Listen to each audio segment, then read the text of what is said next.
तमाम देखने और सुनने वालों को अस्सलाम वालेकुम। उम्मीद है कि तमाम देखने और सुनने वाले बिल्कुल खैरियत से होंगे। कदम कदम पर रोंगटे खड़ी करती, दिल को लर्जा देने वाली एक खौफनाक कहानी। इम्तिहानों से फारिग होने के बाद साद छुट्टियां गुजारने गांव जा रहा था। साद की बचपन में ही अपनी कज़न महानूर के साथ निस्बत तय पा चुकी थी और वो एक ही गांव में रहते थे।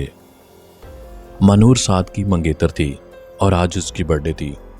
टाइम काफ़ी ज़्यादा हो चुका था और मार्केट्स बंद हो चुकी थीं। गांव से भी कोई चीज़ लेकर उसे नहीं दे सकता था क्योंकि उस गांव की गोरी को शहर वालों से ज़्यादा शहर की चीज़ों का शौक था। उसकी पेशानी के बल बढ़ते जा रहे थे। साद इन्हीं सोचों में गुम गाड़ी ड्राइव कर रहा था कि अचानक से उसकी गाड़ी के नीचे कोई जानवर आ गया। उसने फौरन ब्रेक लगाई और गाड़ी से नीचे उतर आया। वो एक छोटा सा स्याह पर्शियन बिल्ली का बच्चा था। साद उसे देखकर काफ़ी ज़्यादा हैरान था कि इस वीरान हाईवे पर ये आला नस्ल का बिल्ली का बच्चा क्या कर रहा है। मगर फिर कुछ सोचकर उसने बिल्ली के बच्चे को गाड़ी में रख लिया। साद महानूर को सरप्राइज़ देना चाह रहा था, लेकिन साद को नहीं पता था कि उसका सरप्राइज उसके लिए वबाले जान बन जाएगा। रात के 10 बज चुके थे और साद गांव पहुंच चुका था। थोड़ी देर में मेहमानों की आमद शुरू हो गई और वो सबके साथ इंतजामात में लग गया। महानूर ने नेवी ब्लू कलर की लॉन्ग फ्रॉक पहनी थी जिसके गले और बॉर्डर पर गोल्डन एम्ब्रॉयडरी थी। हल्के मेकअप के बाद उसने बाल स्ट्रेट करके एक कंधे पर डाले हुए थे। साद की नजरें बार बार महानूर के चेहरे का तवाफ कर रही थीं। महानूर को अब उसकी नजरों से घबराहट होने लगी थी। सुर्ख सफ़ेद रंगत हया की लाली से मजीद सुर्ख हो गई थी। सब मेहमान जब खाना खाने की तरफ मतवज्जा हुए तो साद अपना गिफ्ट लेकर महानूर की तरफ आया। ये लो तुम्हारा गिफ्ट। तुम्हें मेरी बर्थडे याद थी ना? महानूर अपना गिफ्ट देखकर खुश हो गई थी। भला मैं तुम्हारी बर्थडे कैसे भूल सकता हूँ। महानूर ने गिफ्ट रैपिंग खोली तो अंदर से वही स्याह पर्शियन बिल्ली का बच्चा निकला। महानूर ने खुशी के मारे उसे बाहों में भर लिया। महानूर को नहीं पता था कि एक नई मुसीबत उसका इंतजार कर रही थी। कुछ दिनों से हवेली में अजीबोगरीब वाकयात रूनुमा होने लगे थे। सालों से पुराना चौकीदार नौकरी छोड़कर चला गया था। माली ने बाग में क्यारी बनाते बनाते अपने पांव पर बेलचा मार लिया था। नौकरानी रशीदा का बेटा हवेली के अकब में बने कुएं में छलांग लगा बैठा था। उसकी जान तो बच गई थी मगर वो जख्मी होने के साथ बेहद खौफजदा था और यही कहे जा रहा था, मुझे किसी ने पीछे से धक्का दिया है। हवेली में अजीब खौफो हरास फैल चुका था। एक एक करके सब नौकर नौकरी छोड़कर जा रहे थे। महानूर का छोटा भाई जिसका नाम अकमल था अचानक रात के वक्त साद के घर आता है।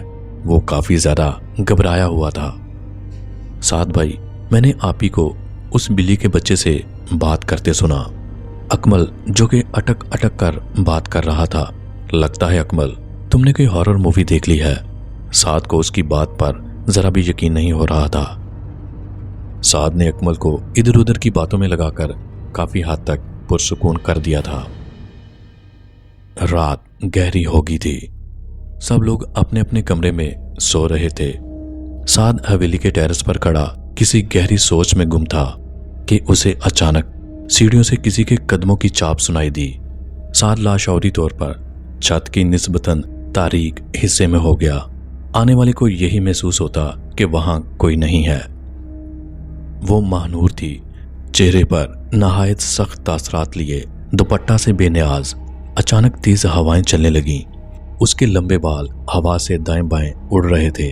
वो छत की बाउंड्री की तरफ बढ़ रही थी। महानूर बाउंड्री पर खड़ी हो गई। वो क्या करना चाह रही थी 7 सेकंड के 1000वें हिस्से में सब कुछ समझ चुका था। महानूर, साद बेसाख्ता चीखा। महानूर ने मुंह मोड़कर उसकी तरफ देखा। उसकी आंखों में एक अजीब सी चमक थी। जैसे बिल्लियों की आंखों में होती है। महानूर साद को खौफनाक अंदाज में देखकर मुस्कुरा रही थी। महानूर की खौफनाक मुस्कुराहट देखकर साद को खौफ महसूस होने लगा। फिर महानूर ने छत से छलांग लगा दी। वो भागकर उसकी जगह आया, मगर वहां कुछ नहीं था। वो काफी देर तक नीचे देखता रहा, मगर उसे कुछ नजर न आया। अचानक किसी ने पीछे से उसके कंधे पर हाथ रखा। वो बामुश्किल थूक निकलकर पलटा तो पीछे अकमल खड़ा था।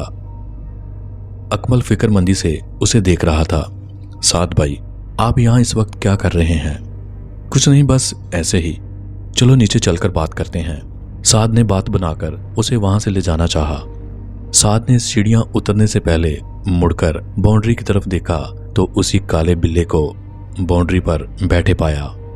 साद को मालूम था कि 1 सेकंड पहले वो वहां मौजूद नहीं था। वो उसकी पुरअसरारियत समझने लगा था।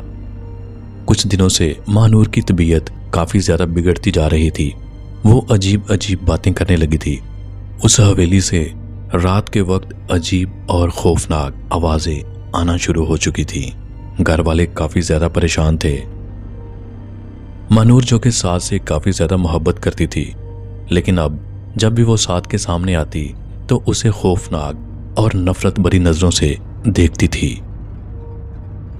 महानूर और साद के घर वाले आपस में बात कर रहे थे कि कहीं इन बच्चों की वजह से हमारे दरमियान कोई रंजिश ना आ जाए।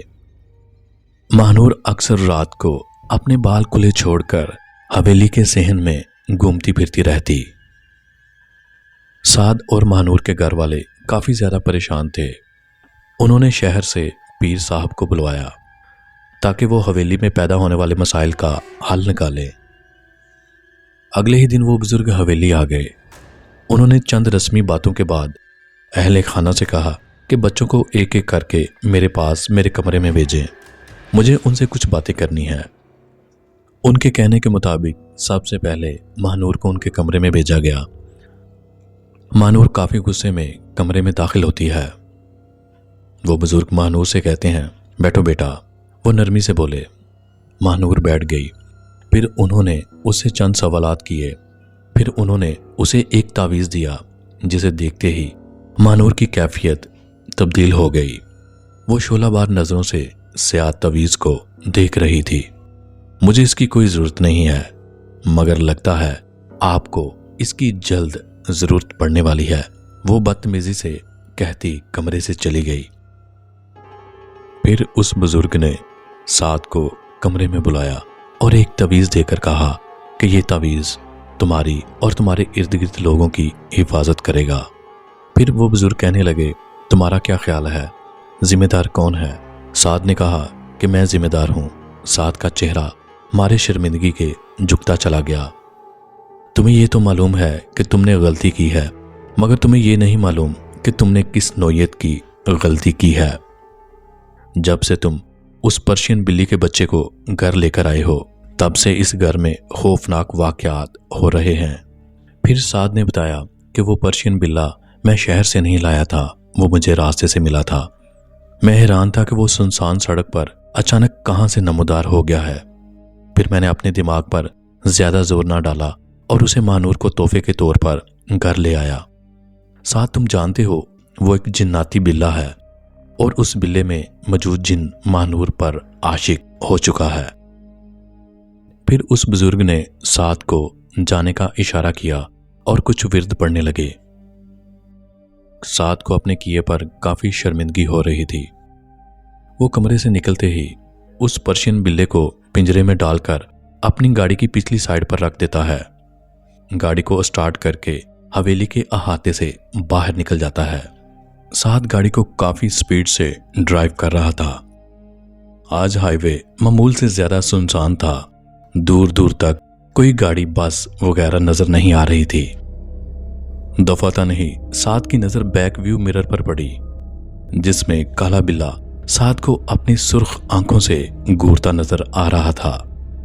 तुम्हें क्या लगता है हम जिन हर लड़की पर आशिक हो जाते हैं क्या? साद को अपनी कुफ्ते समात पर यकीन न आया। भला वो बिल्ला इंसानी आवाज में कैसे बोल सकता था? हम अपनी जिंदगी में एक ही दफा मोहब्बत करते हैं, सिर्फ एक दफा। उसकी आंखों की सुर्खी उसके गुस्से के साथ बढ़ती जा रही थी। साद के हाथ जोर से कांपने लगे और दिल बुरी तरह धड़कने लगा। तुमने मुझसे मेरी पहली और आखिरी मोहब्बत छीन ली है। वो झटके से पिंजरा तोड़कर आगे वाली नशिस्त पर आ गया था। जो मुझे नहीं मिल सकता वो मैं किसी और को भी हासिल नहीं करने दूंगा।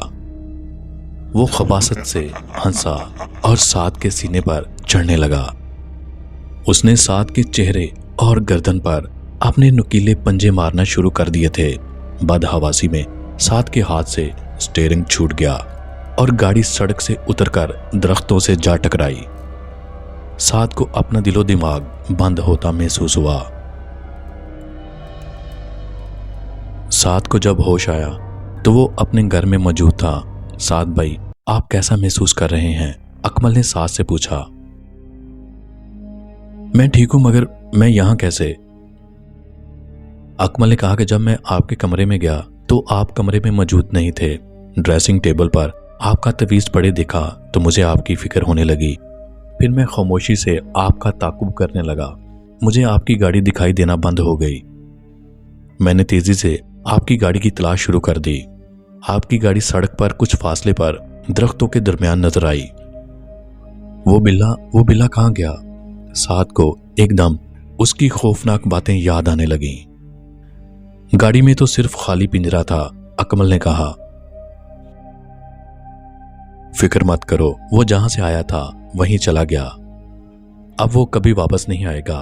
उस बुजुर्ग ने साद के सर पर हाथ रखकर तसल्ली दी। इस वाकया के चंद रोज बाद घर वालों के बाहमी मशवरे से साद और महानूर की शादी हो गई। हैरत अंगेज तौर पर महानूर को गुज़िश्ता पेश आने वाले वाकयात याद नहीं थे। ये तो थी आज की खौफनाक स्टोरी। अल्लाह ताला आपको आसानियां अता करे और आसानियां तकसीम करने का शर्फ बख्शे। आमीन।